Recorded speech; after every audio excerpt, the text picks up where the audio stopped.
Opa, e aí pessoal? Bom, é muito bom estar aqui com vocês. Hoje eu vou estar apresentando aqui, serei um anfitrião. E, bom, sejam todos bem-vindos ao Relampeio, Festival Literário Internacional Relâmpago, que traz autores ao redor do mundo de fantasia, ficção científica e horror. O Relampeio surgiu como uma fagulha para esses tempos caóticos que a gente vive, e eu estou muito feliz em poder fazer parte disso tudo. Antes de anunciar a nossa mesa, o tema da mesa e os convidados, eu quero dar só alguns recados. Primeiro, eu nunca achei que eu ia dizer isso, mas, por favor, se inscrevam no canal e deem um joinha aí, então vai ajudar muita gente. Se possível também, vocês podem apoiar a gente financeiramente para que a gente possa tanto expandir o nosso festival, quanto também pagar os nossos colaboradores de forma devida. Por enquanto, todo mundo aqui é voluntário. Então, aqui na descrição tem tanto o Pix quanto o PayPal, vocês podem ajudar. E ajudando também a gente financeiramente, fazendo doações no Pix ou no PayPal, vocês também têm, ou seja, a gente também pode direcionar uma parte desses recursos para uma organização que Tem Gente com Fome, uma organização que tem ajudado mais de 200 mil famílias ao redor do Brasil que têm passado fome nesses tempos difíceis. E vocês também podem doar diretamente para a organização, o link dela também está aqui na descrição. E nós também estamos fazendo sorteios de livros. Dois livros estão sendo sorteados. Você pode preencher o formulário que está no chat.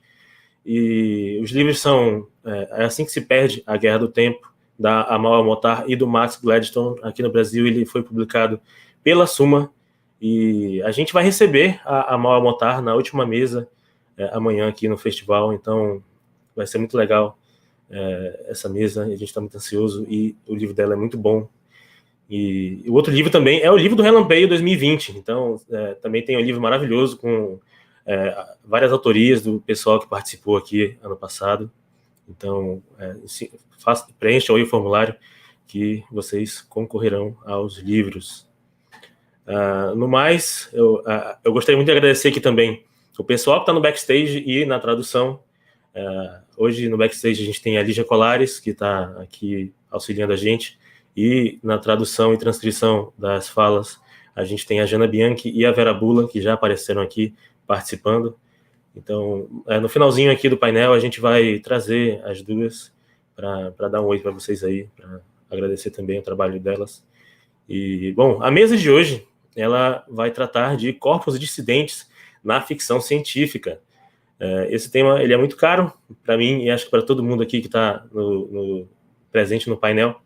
E para discutir sobre isso, a gente recebe a Cheryl Morgan, que é uma crítica, autora e editora britânica. Ela já ganhou 4 prêmios Hugo, e ela é a fundadora da Wizard Tower Press, uma editora britânica independente, muito bacana, e também faz parte do júri do Rosetta Awards. Com a gente também, para mediar essa mesa, a gente tem o Jared Oliver.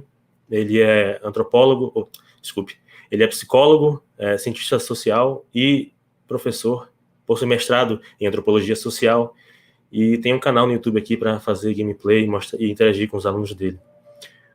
Também recebemos o Thiago Ambrosio Lage, que é cientista, professor e escritor.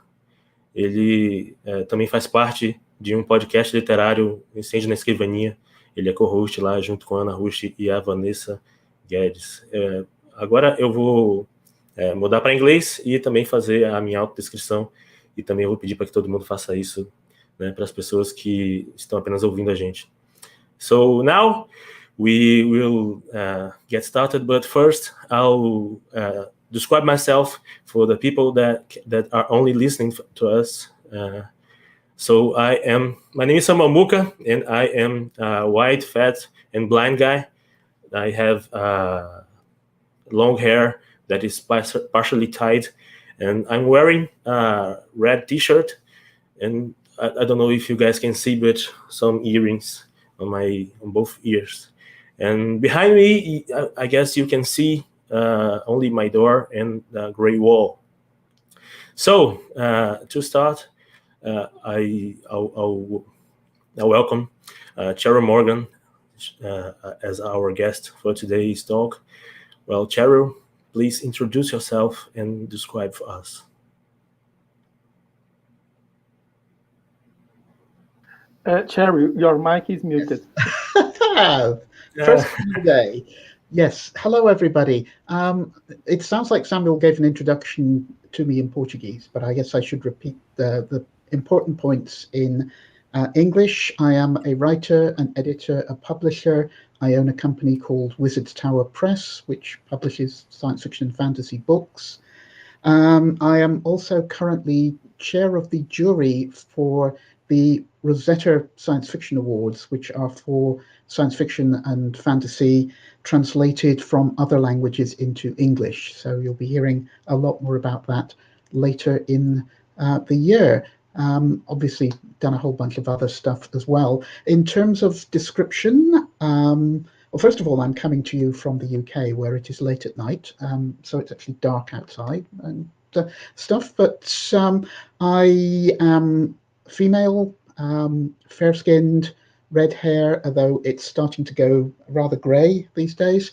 I'm wearing a green sweater dress and gold hoop earrings. In the background, there's a door. There are things, metal pointy things. They are these things which are Hugo Awards. And the finalists for this year's Hugos are going to be announced very soon now on Tuesday the 13th of April, I think around midday Brazilian time. You can also see, a stack of filing boxes, on top of which is Ivor, my Welsh dragon, and probably, no, wrong way, there's a pile of books that I need to read. That's me. Thank you, Cheryl. And for now, Jared Oliver, could you introduce and describe yourself?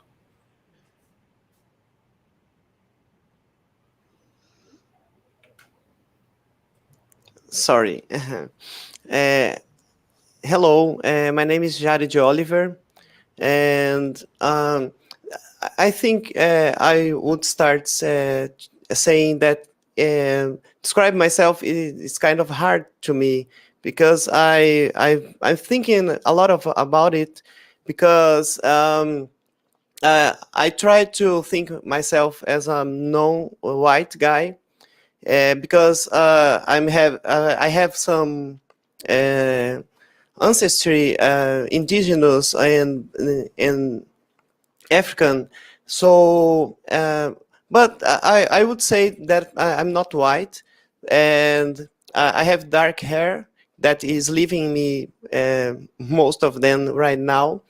But and I have behind me a bookshelf with some comic books and science and weird fiction books that I like so much, and I'm also an anthropologist and a psychologist, and I studied identity, the transformation, the transition of identities in weird fiction. And I'm very interested in the discussions around bodies and something focused on identities and what make ourselves what we are. So I'm very glad to be here. It's a pleasure to talk to you. Thank you, Jared. Thiago Brasulage, could you please introduce yourself and describe for us? Okay, thank you, Muca. Hello, everyone. My name is Cheryl Morgan, as Muca said, and I'm a professor and scientist, but in my day job, but not related to literature. My area of expertise is biotechnology and food chemistry, and I write science fiction, urban fantasy, and I'm in the podcast, as Muca said too. And my physical description is that I am a white and fat guy. I used to have hair before the pandemics, and now I can't go to the barbershop, so I took the issue in my own hands. So I have a bald shaved head, freshly shaven now, a black beard and mustache with this pointy edges, pointy ends, my mustache. I'm wearing a light orange button-up shirt.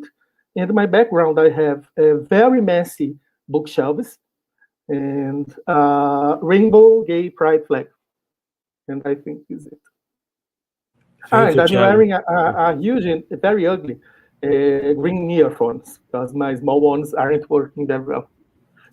Don't worry, that's okay. So for this panel, we will be discussing dissident bodies on the science fiction.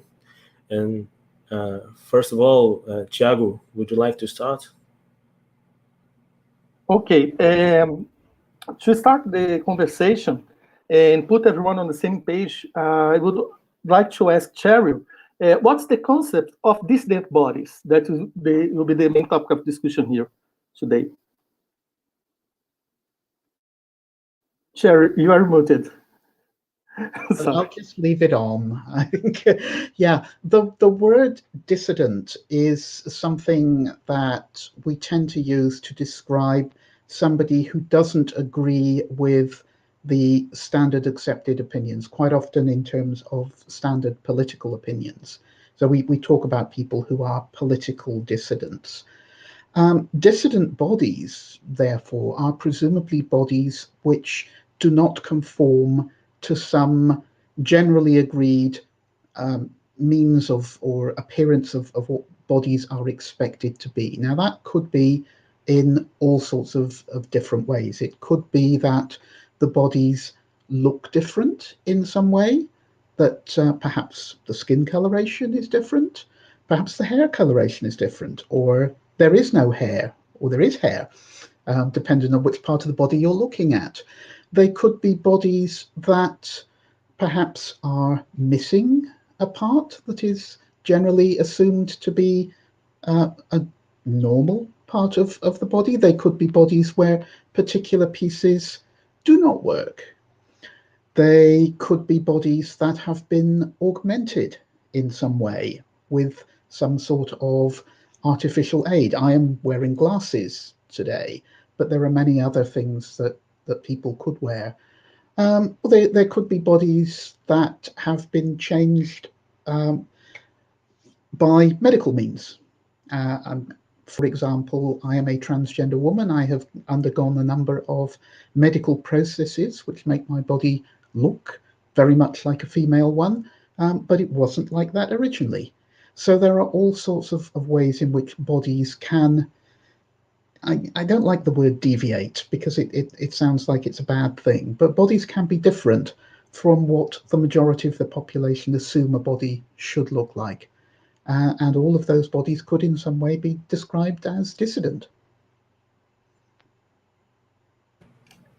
All right, then, Jared, do you want to follow up? Okay. And I've read your essay, Robert Love is Queer, and I found it very interesting.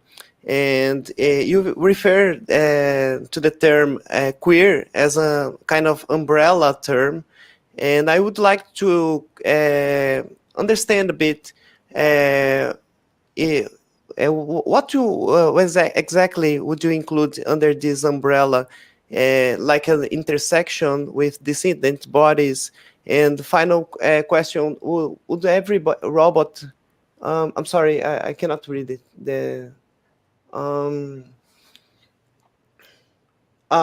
Okay, sorry. Would every robot love would be a queer love? Yeah. Would everybody robot be descendant body? I'm sorry. I'm a little confused.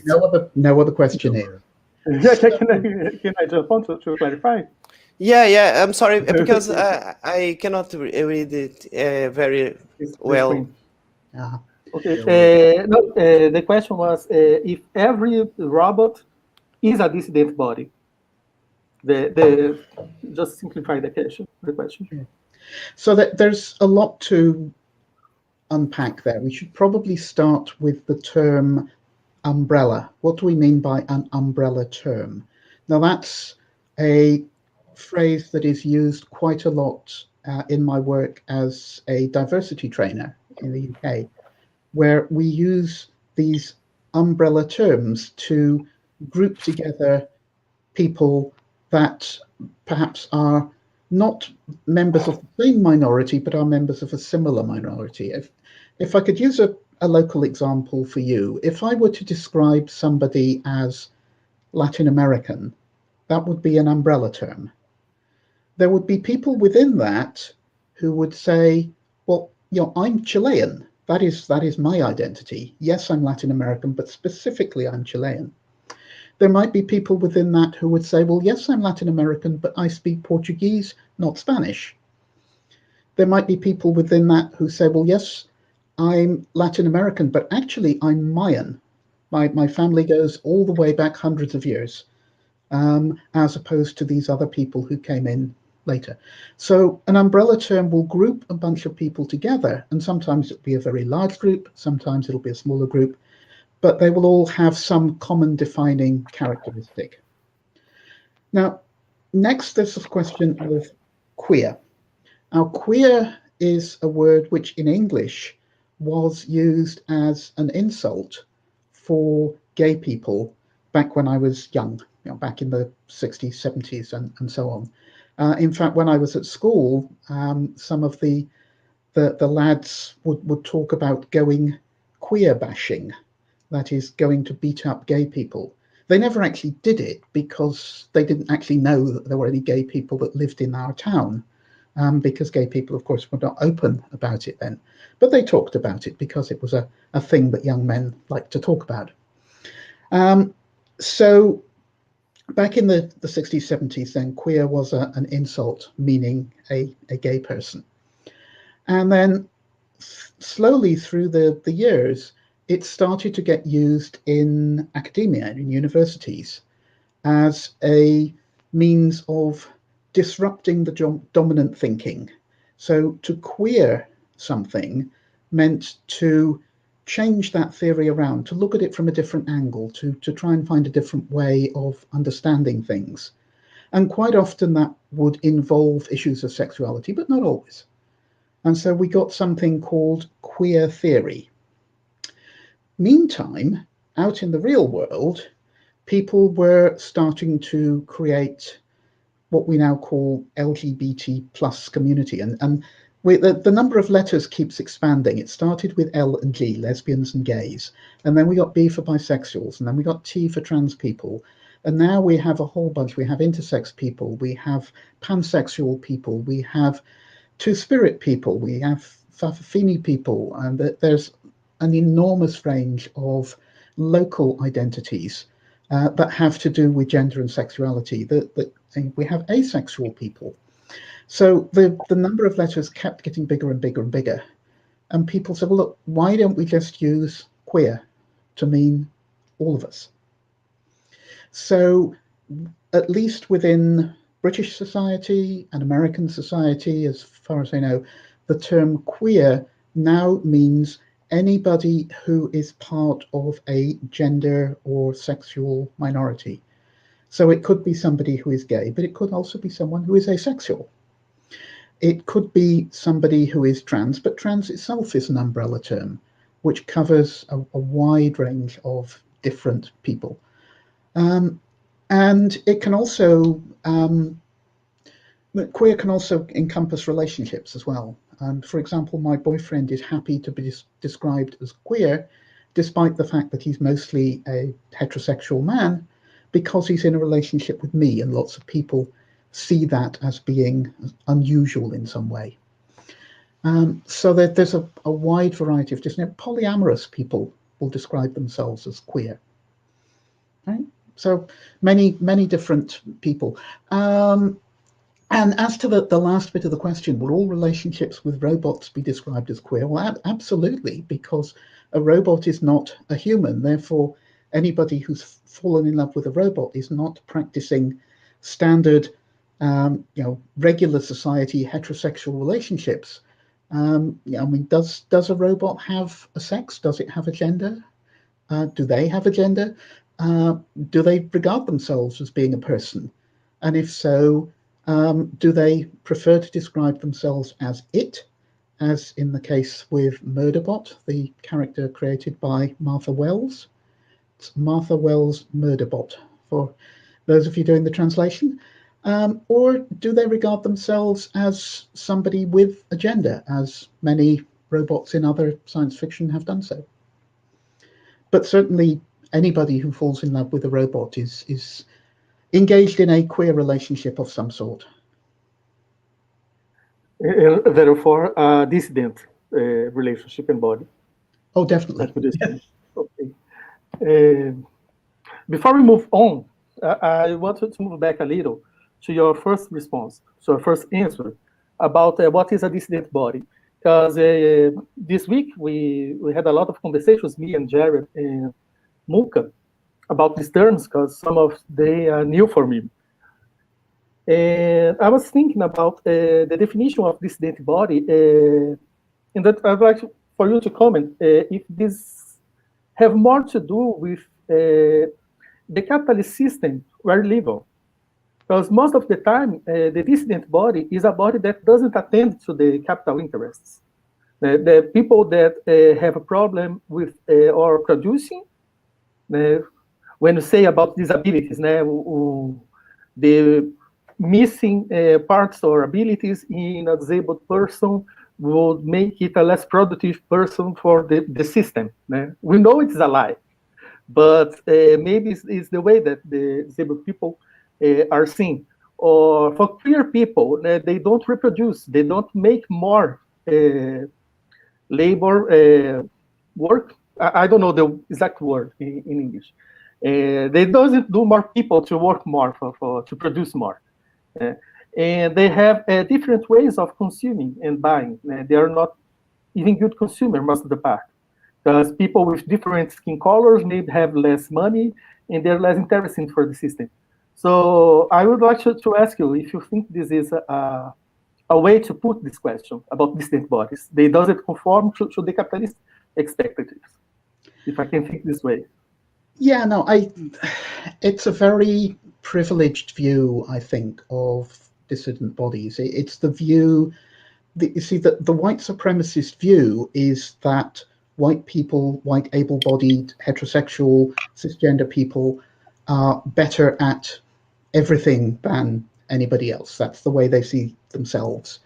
But it's manifestly not true. The fact that somebody has a body that is different in some way does not prevent them from becoming very good at something.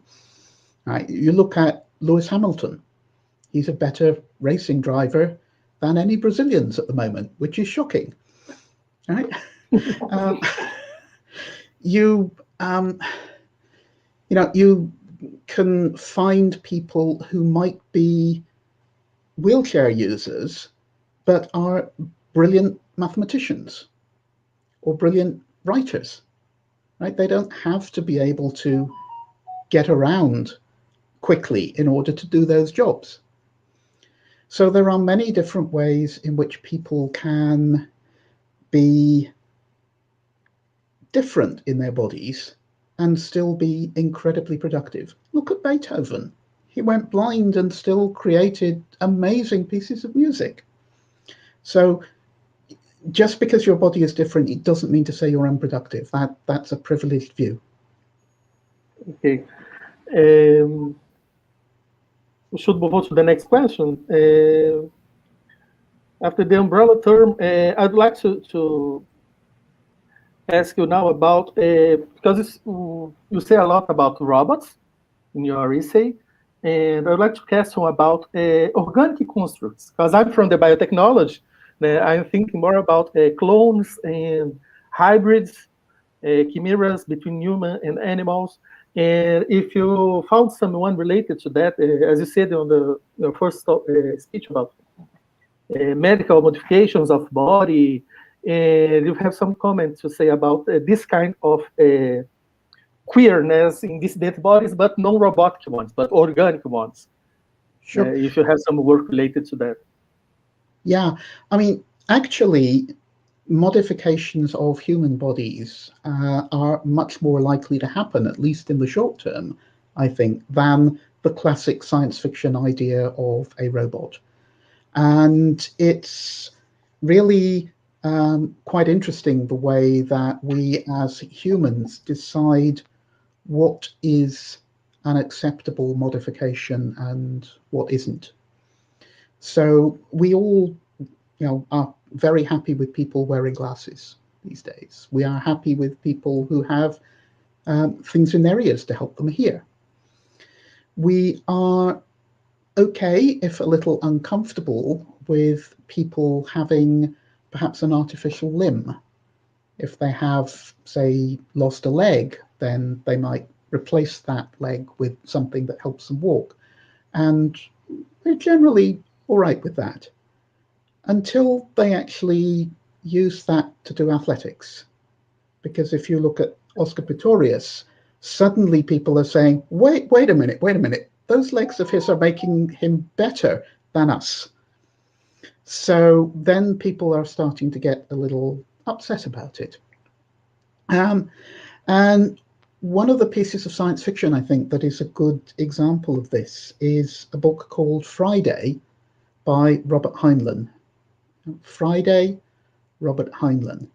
Now, that was written decades ago when the idea of artificial insemination, of making babies outside of the womb, was new. And it was very controversial. People were very upset about it. There were people who were saying that if you fertilize a human egg in a test tube rather than in a human body, then that person isn't really human. Now, of course, nowadays we do that quite routinely. We implant the fertilized egg back in the mother gives birth naturally, and because people love babies, they're fine with it. They have got used to the idea of, we now call it in vitro fertilization in English, and it's a standard medical treatment. But when Heinlein wrote Friday, it was a very scary thing, and he postulated a world in which anybody made in that way was an artificial person who had to carry a special identifier so that people would know that they weren't really human. So there are all sorts of ways in which you can get modified through technology or through biological science, but there are lines that you mustn't cross. I think your technological modifications shouldn't make you somehow better than people who just have the standard biology. And there are things that you're not allowed to do to your body. And we can see that with the current panic in the UK and USA over trans people, that somehow we have suddenly been, society has decided that we are evil and dangerous, despite the fact that we've been around for all of human existence, and certainly all of the medical stuff has been happening for around 100 years now. But in the last 2 or 3 years, we've become unacceptable, which is very strange. It's part of the world agenda against all kind of dissidence and queerness. Here in Brazil, we're having sometimes too, unfortunately. I think you go the next question, Jared. Yeah, I think that our classification, that the ways we make meaning in a language, I think that the otherness, the weirdness, I guess, of the bodies may be related to the missing of something, or something that shouldn't be there. I guess I would like to ask you about the order, how the science fiction it stands against some order that make the bodies, the normal bodies, the thing that we should have, because thinking about my identity as a Brazilian, I guess it's hard to figure out what my origins are, because I have no indigenous name. I have no idea where my ancestors who they were, and I would like to ask you about this. How can we break this order in science fiction, looking for these differences between cultures and other stuff? Well, the interesting thing about science fiction is that it is very much about the possibility that things might be different. You know, we talk about what if being a core concept of science fiction. What if we could travel to the stars? What if we met aliens? What if we had strange drugs that allowed us to communicate telepathically? All of these things are explored by science fiction, and consequently science fiction comes up against difference in all sorts of ways, that it encourages us to think about difference in ways we are not used to. You can see that, for example, with the original Star Trek TV series, where Gene Roddenberry wanted to create a vision of the future where it didn't matter whether you were an American or a Russian or Chinese or African. You were all humans, because there were Vulcans and Romulans and Klingons and all sorts of other people. So that changed the relationship between people. It changed the way in which we think about ourselves, or at least that was the idea it would, that we would see ourselves as humans and not as people from a particular ethnic group.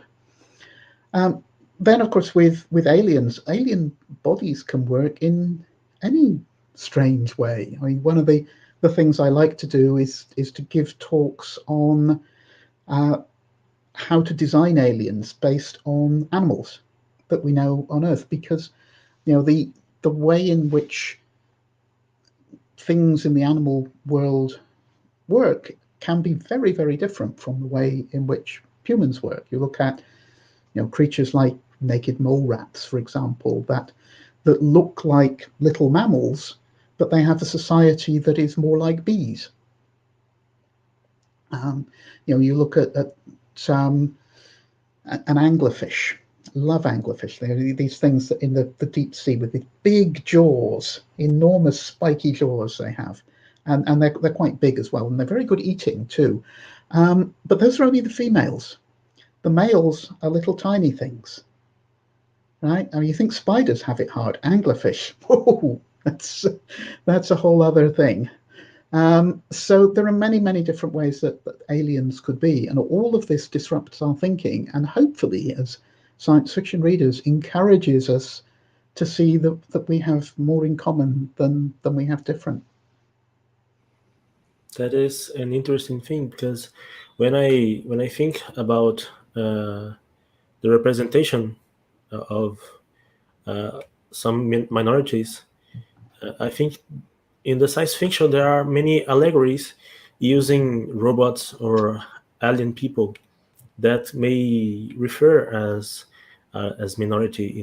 Some in some way, I guess it is easier for us to interpret something if there is a distance between the human society, like to do analogies, and then that may be a good thing to be used and to impact the reader, when we realizes that there is a metaphor in there for something that isn't really just a robot.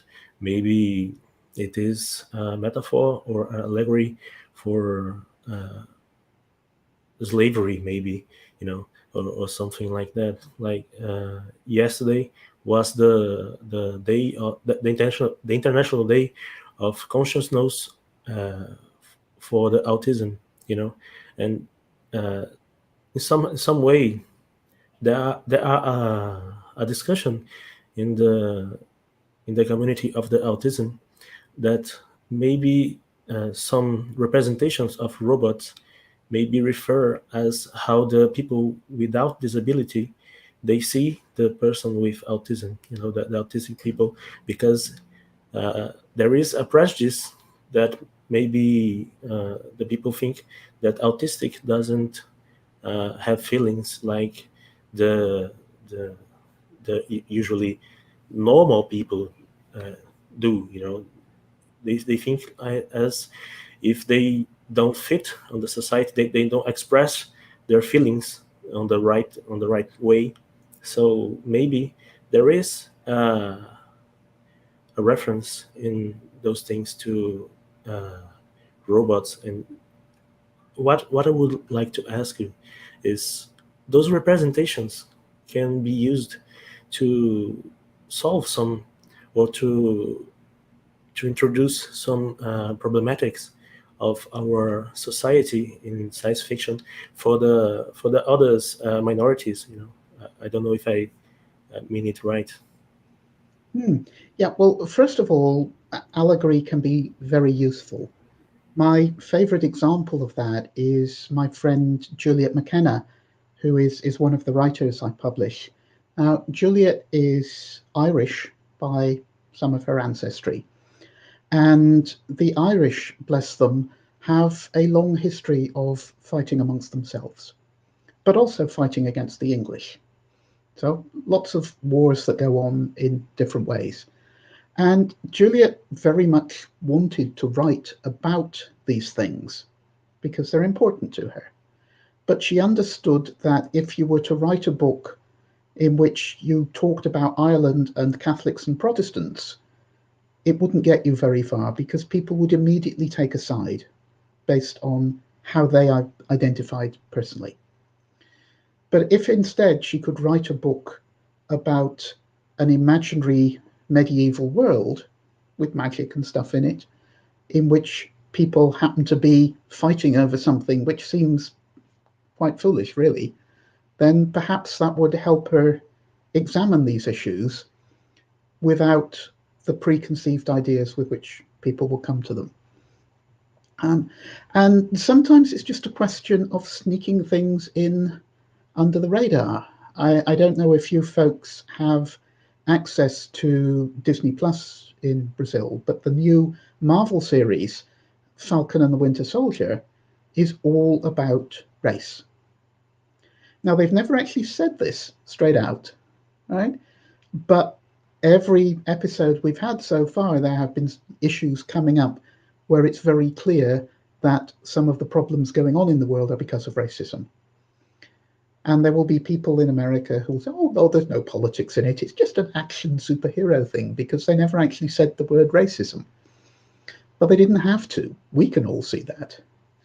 So there are many ways in which allegory is quite useful. But I think it's also at times dangerous for allegory to be too obvious, because then people will start to read in things that perhaps you didn't intend. And I know that Tolkien, for example, was adamant that The Lord of the Rings was not an allegory for anything. He might have been writing about the destruction of the English environment by industrialists.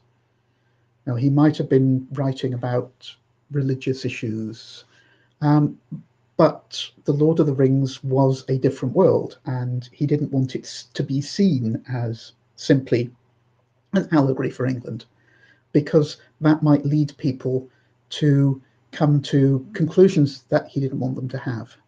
And he's not the only one who does that. I mean, China Miéville, for example, has been equally adamant that his work is not allegory.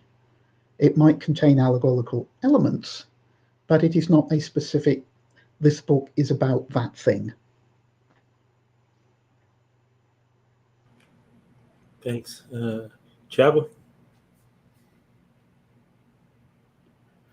First, let me unmute myself, because I'm the king of doing that too. Well, going a bit back to the robot, Allegory 2, what do you think are the possibilities of relationships with sex bots become something socially accepted or more present in fiction? And there is a follow-up question, but I'll wait for first answer before we move on. Okay, so, in terms of making robots, or well, perhaps more correctly, androids, because they would need to look human initially, at least, I think sex bots are a very highly likely technology. We look at the sex industry and call it the oldest profession, because people have been selling their bodies for as long as human beings have been around. And it's entirely natural, I think, that people will see selling of robots for sex as a good proposition from the point of view of investment capitalism and so on. And we already have sex toys. We already have blow-up dolls. So if we could make these things interact in some way, or make them more mobile, whatever, more responsive, to seem more like real people, then the chances are that people would buy them. And there are many books that already cover this, and of course the dire consequences of doing all this stuff. I mean, there's a great book by a mainstream writer, Jeanette Winterson. Jeanette Winterson, that is. The book is called Frankenstein. So Frankenstein. So it's a retelling of Mary Shelley's Frankenstein in the modern day with sex bots. And there's a character in there called Ron Lord, who is based on Lord Byron, who is an entrepreneur who sets up a sex bot industry. So science fiction writers are already looking at the possibility of this sort of thing, not far future, but actually very near future. But it's dangerous, obviously, because who knows what these robots will end up doing. One of my favorite series is the Machine Dynasty series by Madeline Ashby. That's the Machine Dynasty by Madeline Ashby.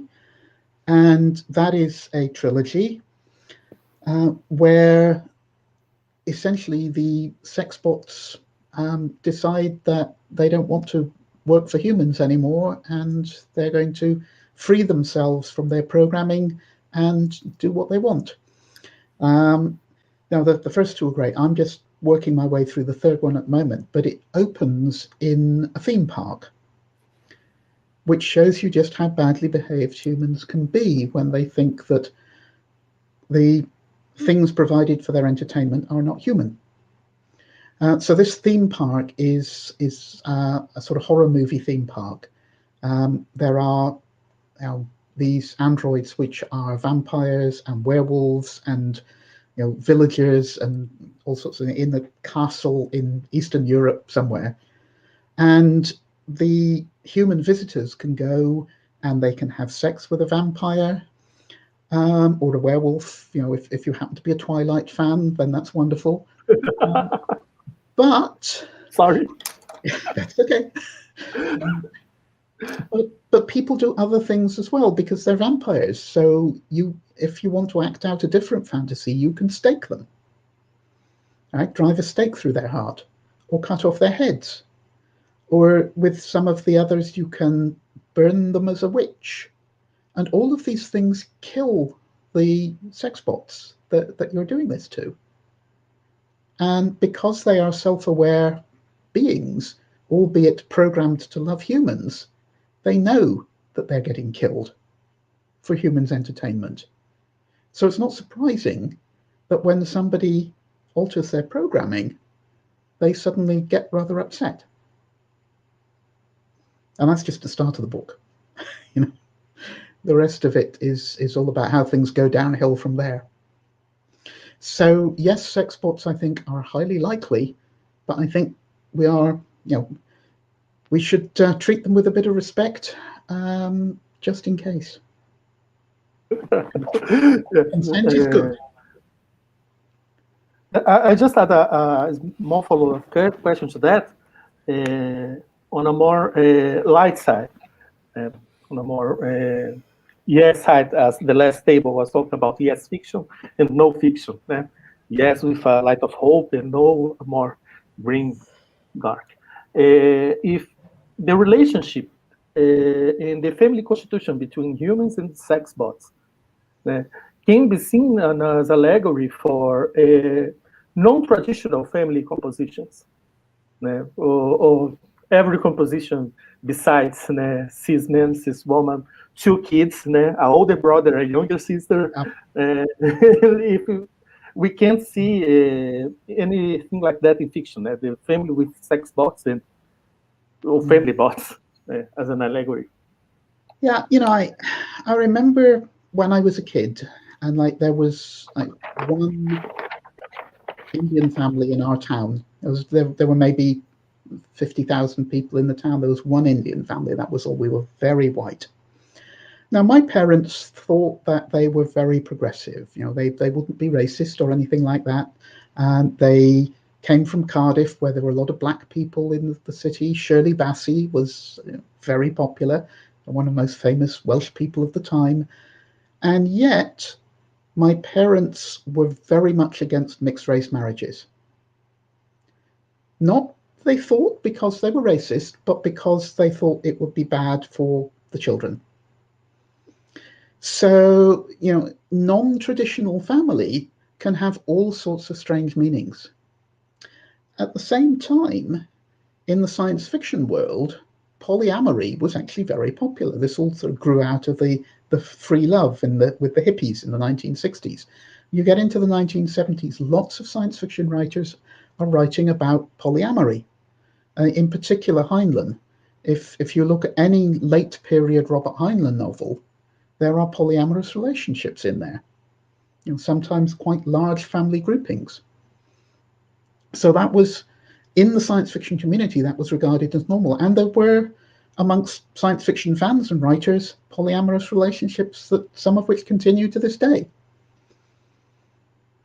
And yet, as far as the rest of society goes, the whole polyamory thing seemed to go out of fashion sometime around the 1980s. And nowadays, it's regarded as some sort of new daring thing that young genderqueer people do. So that's sort of come full circle there. So yeah, you can have all sorts of strange relationships, but certainly having a relationship with a robot would be regarded as non-traditional, and it would be regarded with, I think, some horror by the people who believe that you can't have a gay marriage, or you can't have a marriage involving a trans person, or in fact, any marriage that doesn't make babies. It's, you know, marriages are more important than babies. Marriages are for people to live together in happiness and mutual support, not for making babies. Although if you do want to make babies, it does help to have more than one person. Not that this means that single parents are bad. You can be a very good single parent, but having more people around to help raise the baby, I think, is a useful thing. And that could be grandparents, it could be a polyamorous relationship, it could be neighbors, it could, They can share the bills too, because a child is very expensive in Brazil, at least. I'm sorry, I was laughing about that one, because once I said to a woman that I wouldn't like to have children, and she was like, "Oh, you can adopt, don't be sad." I thought, no, I don't want children. Neither adopted. Sorry. Okay, Jared, you can follow the next question, please. I would like to ask you a question, but I'm thinking about the autism issue on science fiction, because sometimes people think that there are a relation between an android and somebody who cannot perform normal feelings, normal, regular, average feelings as other persons. I would like to ask you about something that you wrote in an essay, that most of the science fiction do not predict the future, but what it does is to extrapolate what we have in the present. And I would like to ask you, is there a possibility that this kind of extrapolation reinforces some stereotypes that are not very useful for us as identity issues? Oh, definitely, yes. In terms of not predicting the future, I think my friend John Clute, who created the Encyclopedia of Science Fiction, he has this idea that every science fiction book has what he calls a real year, which is not the year in which the book is supposedly set, but the year in which the book was created, from the point of view of the writer. Now, of course, not every writer lives absolutely in the present. Some people do try to look forward a little bit. Some people inevitably live in the past because they don't like the way the world is now. But authors will have attitudes from a particular time in history, and you can look at a science fiction book written 20 years ago or 50 years ago, and you can see in that the attitudes of the people from that time. So inevitably, there will be some really rather strange stereotypes in there. I was recently reading quite an old fantasy novel. It was written in 1834 by a man called Edward Bulwer-Lytton, who was a British MP, but also an author, a very successful author. And one of his most famous books is called The Last Days of Pompeii, which is all about Pompeii in the days leading up to the eruption of Vesuvius. And in reading that book, it was obvious to me that it was written with a mind, his mind was full of ideas from the science of the time, which was all about race science, about eugenics, about how the sort of person that you were born as determined the sort of person that you would be. So if you were a white person, you would be more moral than if you were not a white person. And if you were a male person, you would be brave and logical. And if you were a female person, you would be a bit fuzzy and frightened all the time. And all of this was assumed to be science in the Victorian era. And he was putting that in because that was the way he thought the world was. And I'm sure that there will be things that we are putting into books now that people 50 years into the future will look at absolutely horrified. Quite possibly some of the ways in which we treat other living creatures, dolphins, whales, elephants, right? All of these creatures we are discovering are really quite intelligent. They have all sorts of abilities that we don't understand properly, and we can't communicate with them, so we don't quite realize how clever they actually are.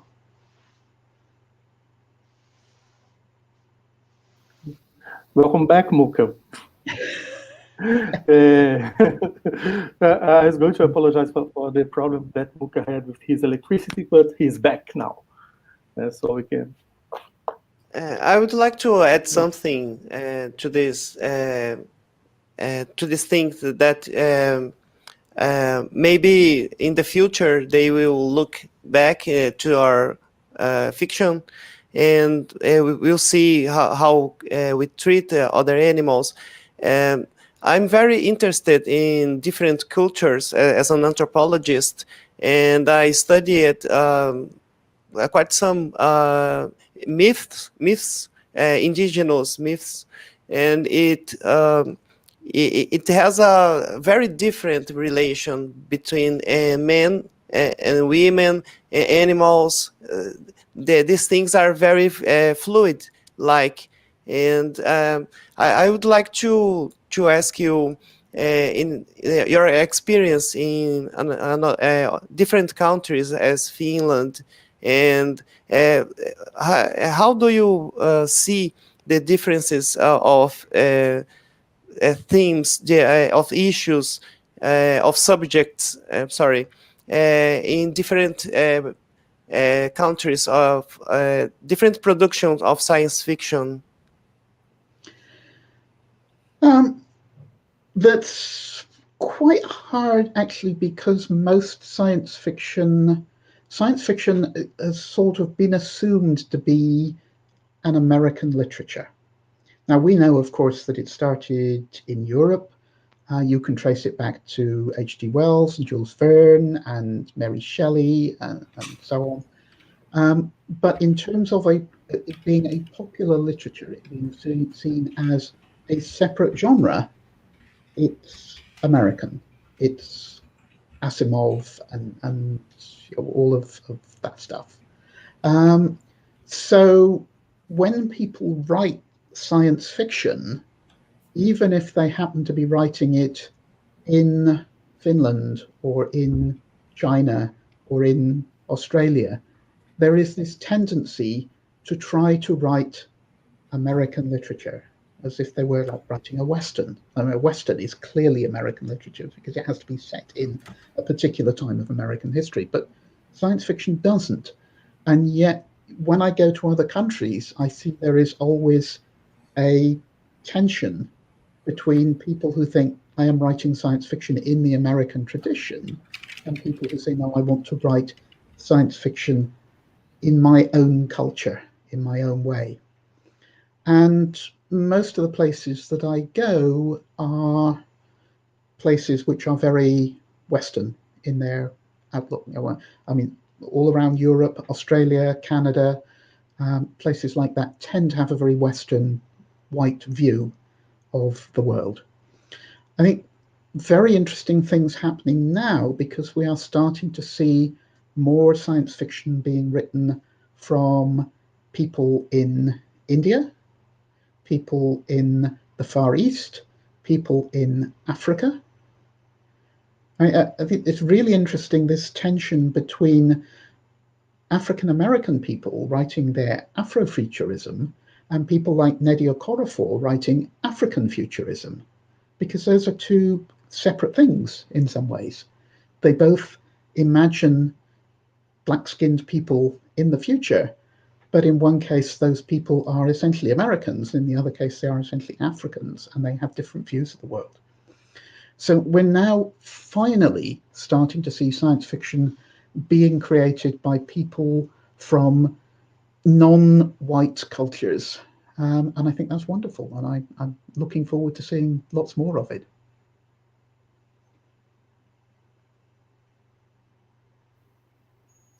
We have a similar dichotomy here in Brazil.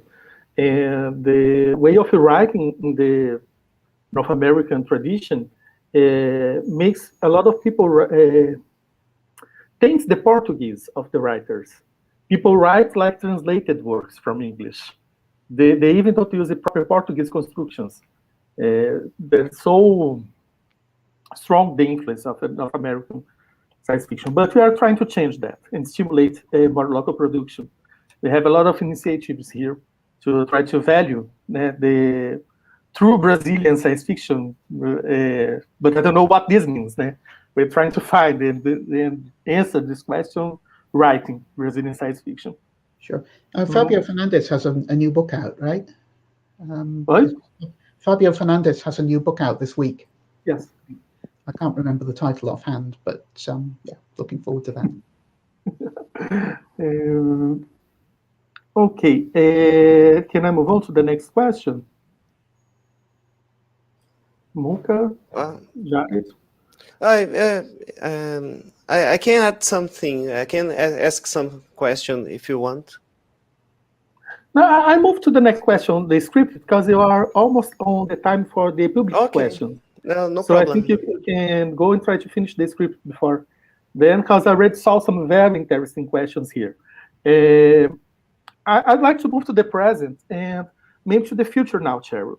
I'd like to know how the issue of dissident bodies are represented in science fiction today, and especially if you can perceive noticeable change of this trend for the future, for the near future of science fiction. If you see some change happening right now, or you can devise one happening soon. Yeah, I think there's a whole bunch of interesting things that are happening now. That one of the things is that we have become much more aware of issues of disability. And there is now this question of, hang on a minute, most of the science fiction that's happened to date has been about curing people of their disabilities. You think about Geordi with his visor, for example, in Star Trek, that we use science to make people who were disabled not disabled. And is that a fair way of representing disabled people into the future? Do they even want to be cured in some way?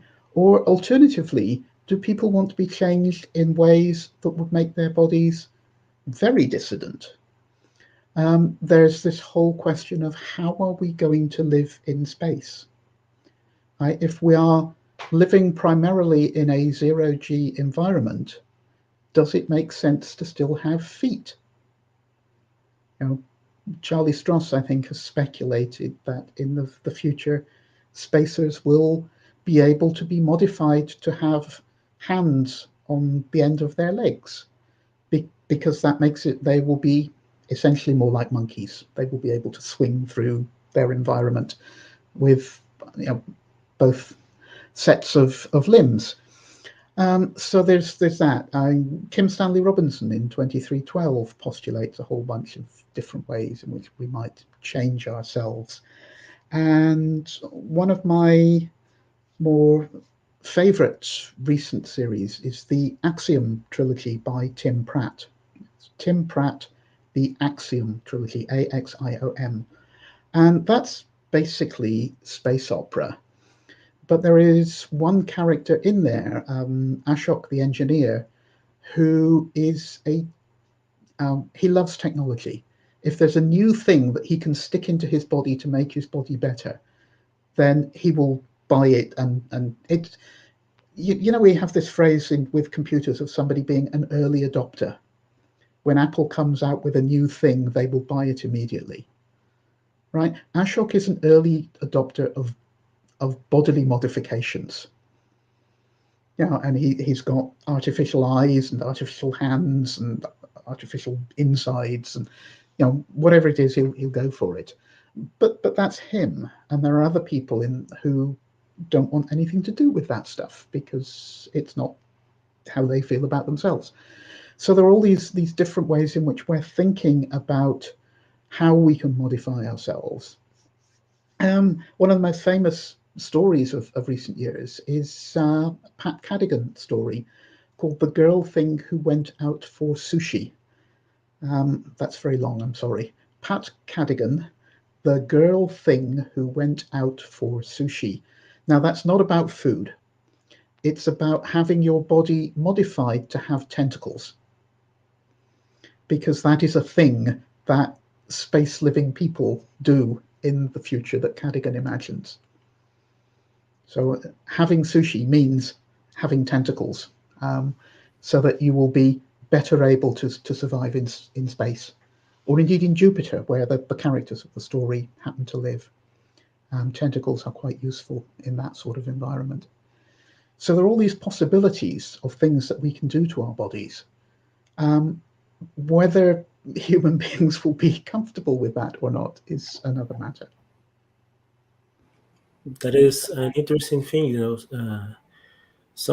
you said something that I'm really concerned about, because when I read some kind of science fiction or other type of fiction, they normally, when there is a person with disability, they try to cure his disability instead of making his life better in the way that he is. He doesn't need, using my example, I don't want to see anymore.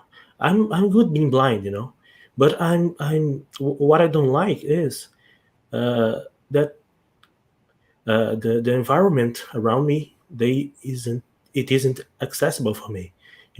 I would like to have this accessibility around me and to not have to have problems with social barriers, So one thing that may be a good thing for the science fiction is to show us some reality that I don't have to be concerned about it, And that's something that I saw in Lock-in of John Scalzi, Encarcerados, John Scalzi. He showed for us a reality that people with disability can live. If it has many prejudices of the people without disability, but it is fairly good for us in some way, So that's the good thing for the science fiction, and to try to explore and to show us there is a way out of it, And when you think about it, making the environment easier for people with disabilities to navigate is probably easier than fixing the disabilities. So yes, why don't we do that? Mm-hmm. Totally. But I guess that there is many questions or not, Thiago, on the chat. There are a few questions for the public. Yeah. I'm thinking that we should jump straight to them because we have only 22 minutes left. All right. And maybe we, if you have time, we can go back to the original script, as the public is asking here. Can I make the first one? No problem. A question by Mayara Barbosa. Why does it seem easier to talk about aliens, robots, and other beings as allegories than to talk about dissident bodies, Black people, other sexualities, queer people, and etc.? Well, all sorts of reasons, one of which is simply getting published. The publishing industry is deeply conservative, and sometimes it's easier to write a story with an alien or a robot in it than a story with a Black person in it. Because the publishers, well, that's just science fiction, whereas Black people, oh, that's political. I was listening to a podcast recently. I have a favorite podcast series called Queer as Fact, which is about queer history. And recently they did an episode on a 1953 story by Theodore Sturgeon, which had gay aliens in it. And the thing that really struck me about this was that he sent this story to one of the science fiction magazines, and the editor wrote back and said, no way am I going to print this disgusting story, and I've rung round all of the other magazines to warn them about you to make sure they won't print it either. Now, of course, eventually somebody did print it, and it's now famous because it's a Theodore Sturgeon story, and it's very good. I can't remember the title offhand, but I will look that up in a minute. So these are some of the reasons why people write about aliens and robots rather than Black people or queer people. But equally, as I said earlier, perhaps if you're trying to change somebody's mind, not confronting them with the thing that they hate or fear can be quite useful. I'd like you I would like to ask you a question. Okay. Sure. Yeah. I'm thinking about this term queer. It seems like to me that is a very large term that it embraces a lot of meanings around it. And I'm thinking about the weird, and the weird. It sounds similar to me, but I would like to ask you: is there a relationship between the queer and the weird as terms in fiction? That's very interesting. I think the important thing with these terms is the question of labels and who owns them. When I'm talking about trans people and language, when I'm doing training, I use the example of cats and boxes, right? If you pick a cat up and put it in a box, the cat will jump out. But if you put an empty box on the floor, then your cat will jump into it, because cats love boxes, right? And people and labels are like that. People love having labels to describe themselves because it helps them understand themselves and it helps other people to know who they are. But nobody likes having a label imposed upon them. Now, queer is a reclaimed term, so it's something that was used as an insult that the community has taken and is using with pride about itself. So most people are happy being called queer. Weird is a term, weird in fiction is a term which is used for slightly odd, scary stuff. So I think people would be a bit uncomfortable being described as weird. But in terms of weird being very much off kilter, I think that's a very English phrase, but it means slightly different from normal. That weird in a way is actually quite similar to queer in its meaning, but because it's not a term that we use for ourselves, it's something we'd probably be uncomfortable with. Yeah, that is another question from the public. Yes, there are a few more questions. Let me jump for the next one. I make a question by Fernanda Castro because the next question is very similar to the question from Mayada. And we are running out of time. Fernanda Castro asked, what warning signs can we observe in a work in order to separate the representativeness of dissident bodies from the, with quote marks, exoticization of the different? What are the red flags that we are exotizing instead of telling stories about distinct bodies? Sorry, I'm not sure I understood that. Okay, I will try to phrase in another way. When you have a work of fiction, there are a story about distinct bodies. What are the signs that this story is really representative, or is just an exoticization of dissident bodies, putting them as exotic or curious, or like a written piece of more curiosity than representativeness? I don't know if I can phrase it accordingly. Are you asking how we can tell that a work is about dissident bodies? Is that the question? If it's really representative about distinct bodies, or is it just using them to exotize the story, to catch interest in a magical way, just like sure, the old stories that put a lot of racist stereotypes, for example, using food to describe dark skin tones and things like that. That's very difficult, and in many ways it will come down to the reader. that just to sort of try to give an example, that if I read a book that includes in it people who appear to change sex, right?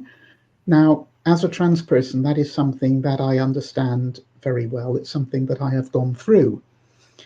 And in reading that book, I might see that story as something very much representative of my experience, or I might see it as just a throwaway thing of like the author putting a different set of clothes on the character.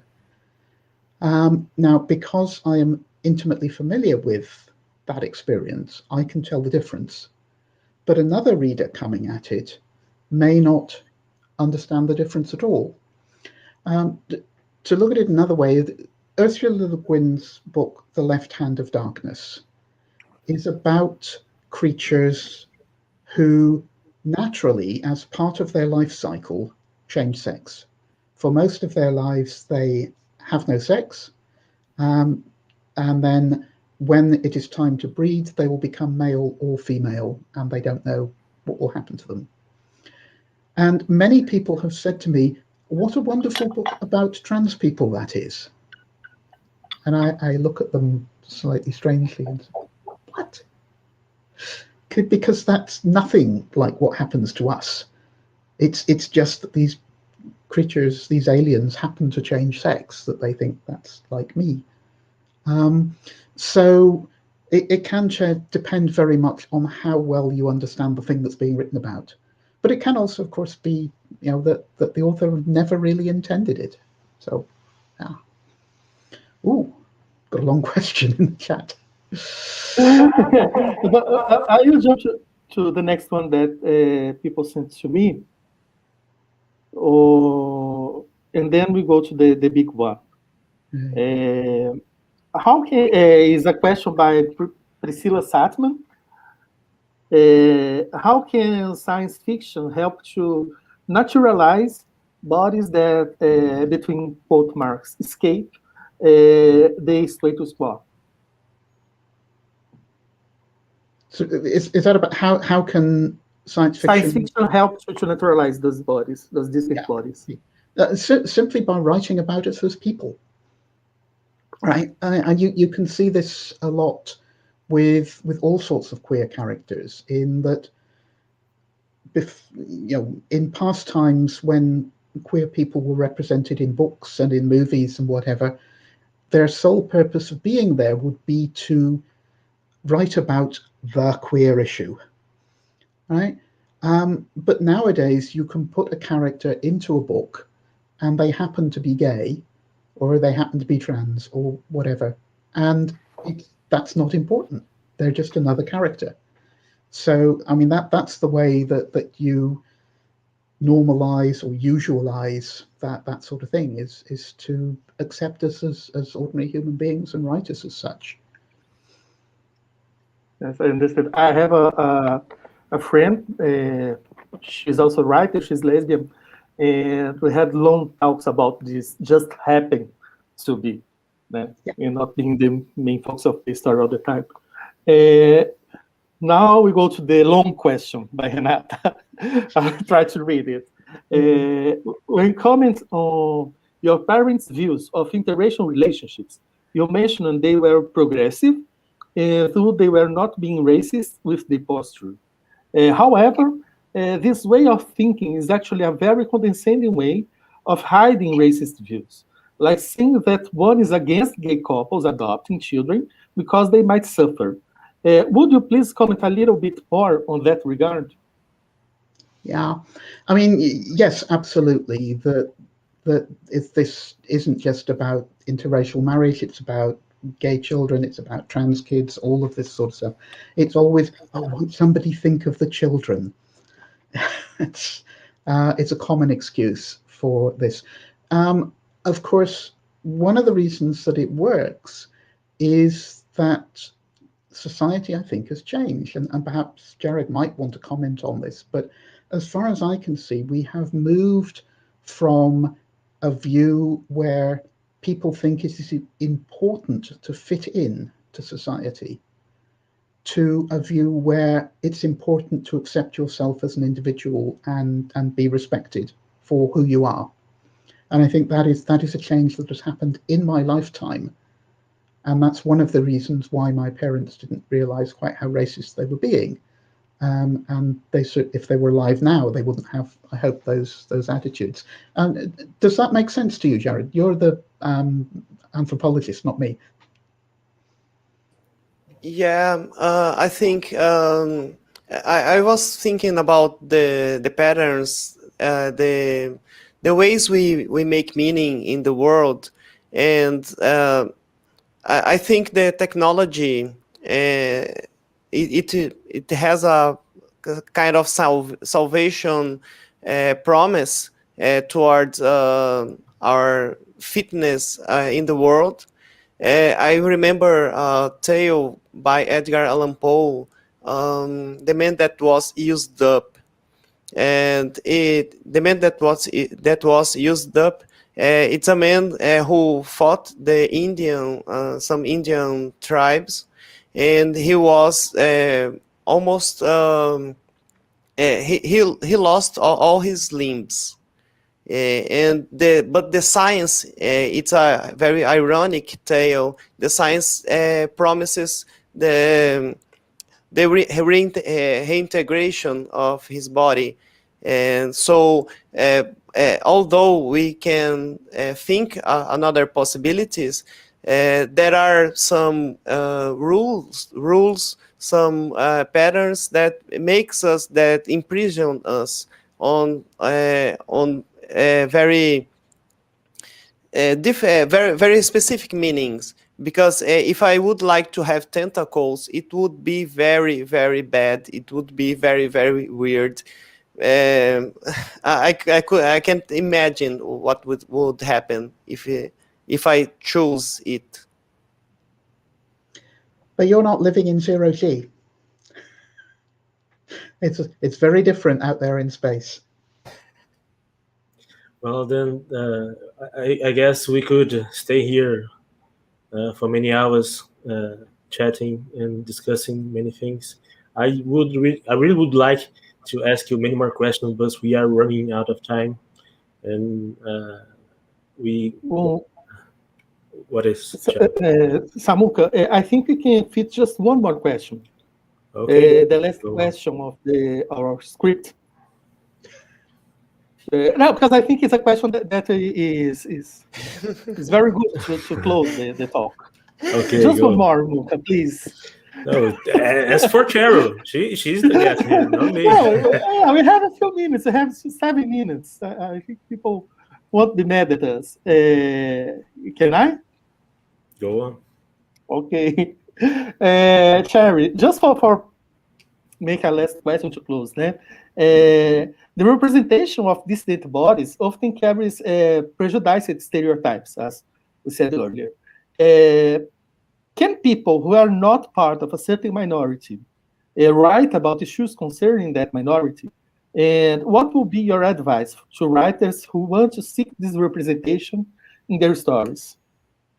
Okay, so there has been a whole lot of fuss about this on Twitter late.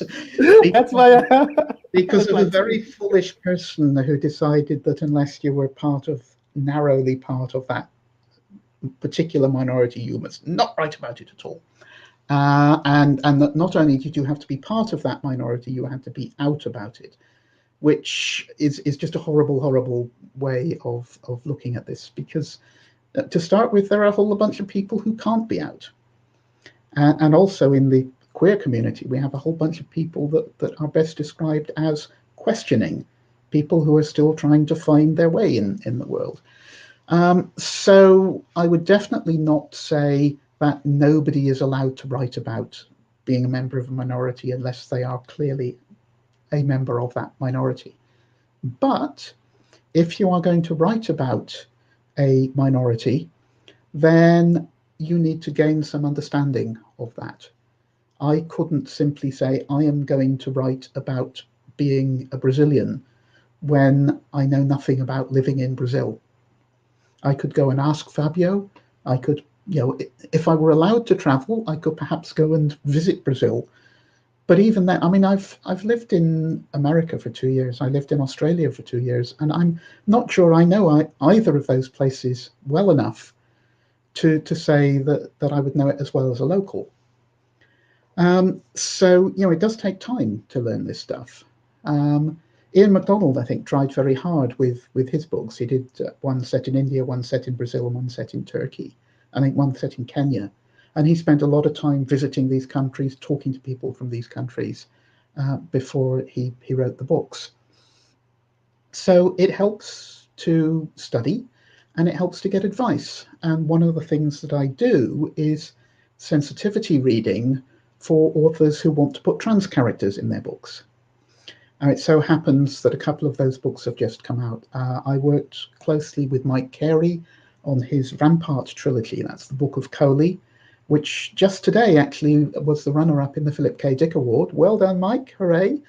And also published just on Thursday, a book called Sister Song by Lucy Holland, which is set in Britain after the departure of the Romans, and is all about Celtic people and Saxon people and magic and trans people. And it's a wonderful book, and I recommend it. That's Sister Song by Lucy Holland. And both of those, the authors came to me. Mike and I did quite a lot of work because we had a whole character arc of somebody going through the actual gender transition process. Lucy, I was mainly advising her on attitudes towards gender in Celtic societies and Roman society. So, and she put a whole load of stuff in there that was entirely her own, which is wonderful, and I love that book. Okay, thank you. That is a good question. Really, really good to end the conversation, because sensitivity reading is something really important. But then, Cheryl, I'd like to thank you so much for this panel here. It was wonderful to have you here, and please say your goodbye and where do we find you on the internet or your works? Okay. Well, first of all, thank you so much for having me. I mean, I've had a great time. This has been a great conversation, and it's just a huge honor to be invited to speak at a convention in Brazil. I must admit, I've sort of grown up watching Brazilian footballers and motor racing drivers. So I think I know a little bit about Brazil, and it's a country I would love to get to visit one day. But it's been great being here. I did promise you the name of that Theodore Sturgeon story. It is called The World Well Lost, and you can probably find that in anthologies or maybe online. In terms of finding me, I am at Cheryl Morgan on Twitter. There will probably be a lot of talk about rugby and motor racing and things on there. So, but also science fiction and trans stuff and whatever as well. So it's a complete mixture. And from that, you can get to most of my other stuff. My website is cheryl-morgan.com, and that also has links to other places. And wizardstowerpress.com, which lists all the books that we publish. Got a really wonderful book coming up in May from Chaz Brenchley. It's open for pre-orders now. It's called Three Twins at the Crater School, and it's a book set in a British girls' boarding school on Mars. And it has Russian spies and strange Martian wildlife and all sorts of wonderful things in it. Good. Well, thank you so much. And Jared, please give your goodbye. Where do we find you? I'd like to say that I'm very glad to be here, and it's a very great honor to me to talk to many people I admire, and I'm very happy for the festival, and I would like to be grateful for this opportunity. And I have some initiative in YouTube and I'm trying to make some contents for young people to discuss some philosophy or sociology and science fiction, of course. And my channel, the name of my channel is Este Não É Um Gameplay. This is not a gameplay. And on Twitter is the same name, Este Não É Um Gameplay. And I'm very glad for the invitation. Thank you so much. Thank you, Jared. Thiago? Okay, I'd like to thank Muca and Relapeo for the invitation to be here with Cheryl and Jared. And thank Cheryl for the responses. I saw her talk in the FutureCon, and I was very excited when Muca made the invitation to me. And Muca is an old friend. It was a pleasure to be with him again. And to find me, you can find me at Thamblage with TH, THAMBLGA in Twitter. And my website is also thamblage.com.br. This is it. Thank you all. Well, thank you, guys. And now I'm gonna switch to Portuguese to give the last advices. Então, pessoal, muito obrigado aí pela presença de vocês. Espero que vocês tenham gostado do papo. Foi muito legal aqui pra gente. Quero lembrar vocês que, apesar dessa ser a última mesa de hoje, amanhã ainda tem outras 5 mesas, desculpe. Então, ainda tem muita coisa aí pelo festival. Quero lembrar vocês de se inscreverem lá no formulário para poder concorrer ao e-book. Se possível, apoie a gente, tanto no Pix quanto no PayPal, que está na descrição. E eu queria muito agradecer aqui o pessoal do backstage, né, a Lígia, que esteve aí com a gente, e as nossas tradutoras, a Jana Bianchi e a Vera Bula. Muito obrigado, meninas, vocês foram demais. E eu acho que é isso, né? Então, muito obrigado, pessoal. E fiquem ligados aí para amanhã. E dê um joinha, se possível.